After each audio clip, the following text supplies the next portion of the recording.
Chers téléspectateurs, bonjour. Heureux de vous retrouver encore aujourd'hui. Bonjour Henri. Bonjour Lydie. Alors aujourd'hui, nous allons quitter la Palestine et les contrées voisines afin de nous rendre en Turquie. Alors Henri, au premier abord, Turquie et Bible ne vont pas de pair.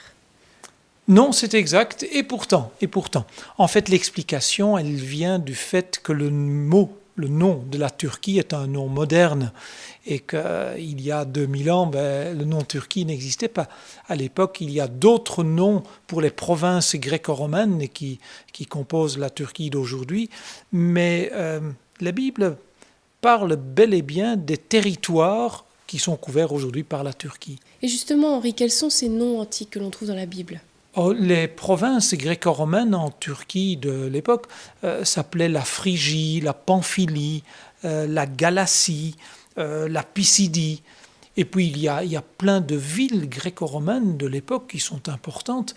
En fait, la Turquie est un immense champ de ruines. C'est presque un pays archéologique d'un bout à l'autre. Les villes s'appellent Lystre, Derbe, Milète, Pergée, Laodicée, Smyrne, Sardes, Philadelphie, Pergame, enfin c'est presque à n'en pas finir. Il y en a un grand nombre. Il y en a beaucoup, oui, absolument. Et d'ailleurs, les derniers noms que tu as cités, nous les connaissons par les 7 lettres de l'Apocalypse.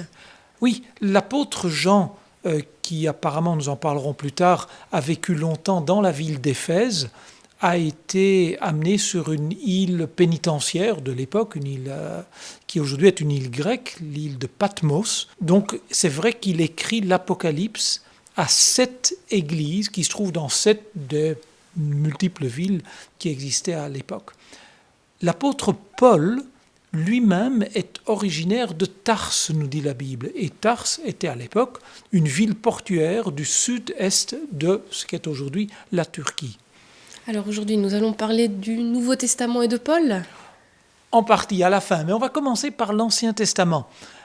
Parce que dans l'Ancien Testament, dans le récit par exemple du déluge, on dit que l'arche de Noé s'est arrêtée, s'est posée sur le mont Ararat. Alors aujourd'hui, dans le nord-est de la Turquie, il y a toujours le mont Ararat.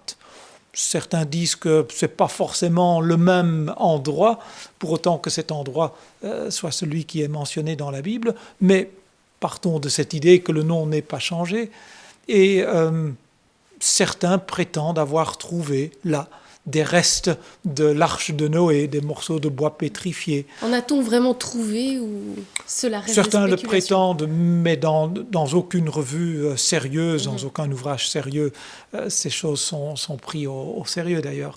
Certains ont même prétendu avoir trouvé une formation géologique dans cette contrée qui ressemble à un immense bateau. Alors de là à dire que c'est l'arche de Noé pétrifiée, il n'y avait qu'un pas. Pour ma part, et pour ceux qui sont spécialistes, que je ne suis pas, mais cela n'est pas très crédible. Passons donc. Pour ma part, je doute que l'on trouve jamais quelque chose de l'arche de Noé, ça remonte déjà quand même à très très très loin. Et puis, c'est vrai que d'un autre côté, avec l'archéologie, on ne sait jamais. Il y a toujours des surprises. Je n'ose pas mettre ma tête à couper.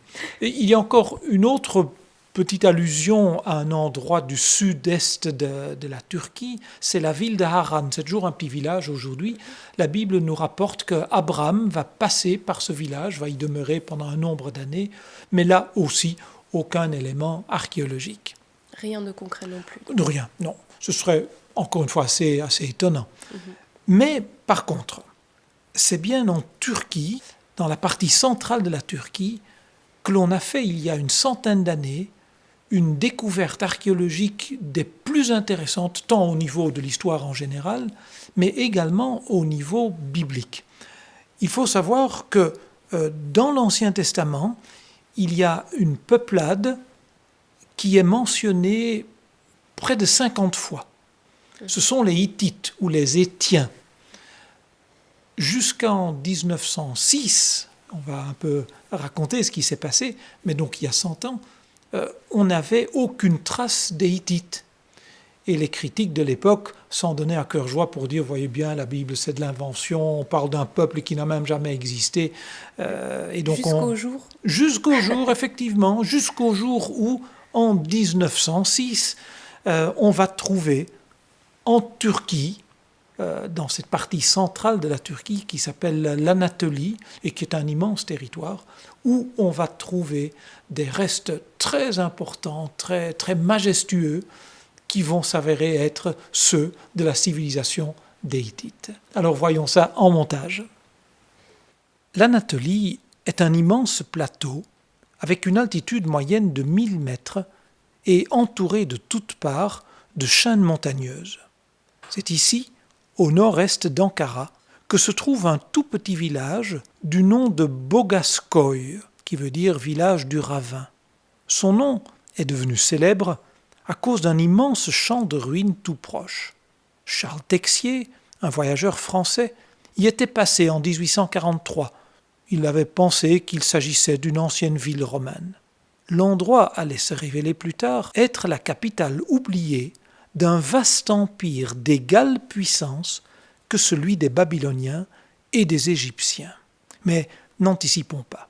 Depuis le XVIIIe siècle, des voyageurs en Turquie et en Syrie faisaient mention d'inscriptions étranges que personne ne réussit à déchiffrer ni à situer dans l'histoire.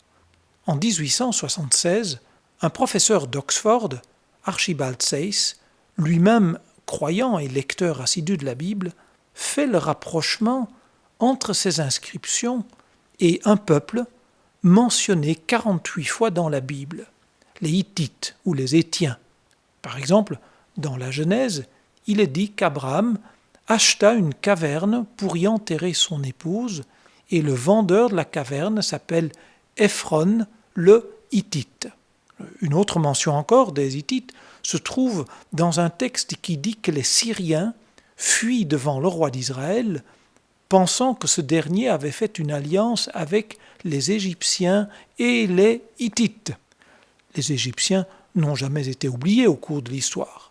Par contre, les Hittites semblaient inconnus. Seule la Bible les mentionnait.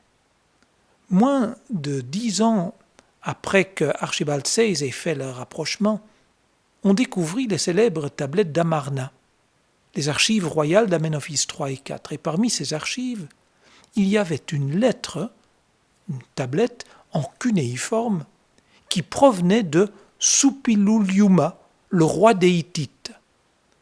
Pour la première fois alors, le nom des Hittites apparut en dehors de la Bible. Mais on n'avait encore aucune idée de leur importance. Peu d'années après, on déchiffra à Thèbes un bas-relief du temple funéraire de Ramsès II. Il y rapportait une bataille qu'il livra contre les Hittites à un endroit appelé Kadesh, au nord de la Palestine.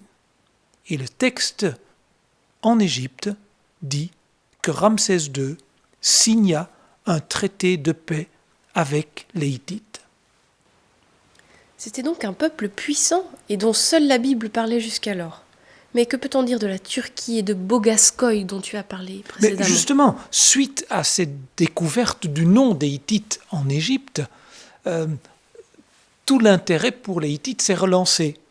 Et on a repris les idées d'Archibald Sayce qui avait dit c'est peut-être les Hittites, ces inscriptions. Et c'est ainsi qu'on commence à nouveau à s'intéresser aux ruines sur le fameux plateau de Bogaskoy, près de ce village, en Turquie.